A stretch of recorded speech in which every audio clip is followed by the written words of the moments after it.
Hi, so we're from group 3. We'll be presenting about intrinsic apoptosis. The intrinsic apoptosis pathway is initiated by chemotherapy or radiotherapy.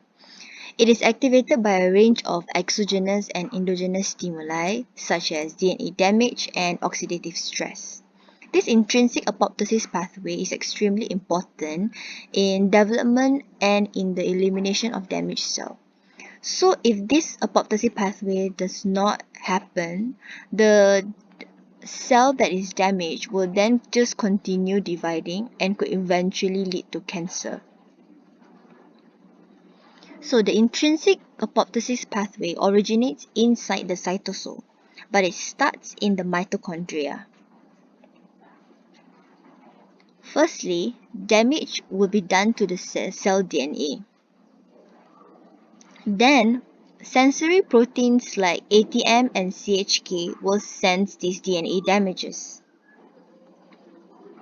This will then activate P53.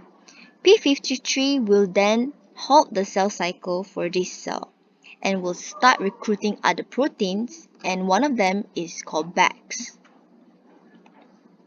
BAX is a pro-apoptotic molecule that creates pores in the mitochondria. The BAX or the pro-apoptotic molecule cause the permeabilization of the outer mitochondrial membrane, leading to efflux of cytochrome C.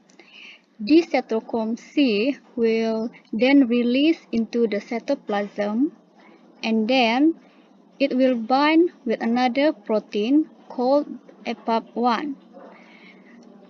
The binding of cytochrome C and Apop1 will form what is then called as an apoptosome. This apoptosome will activate procaspase 9 to caspase 9.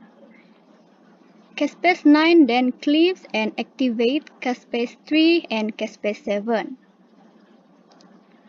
Caspase 3 and 7, which is also called as the executioner caspases, will activate a cascade of proteolytic activity that leads to chromatin condensation, DNA fragmentation, protein cleavage, and membrane permeability. That's all from our group. Thank you.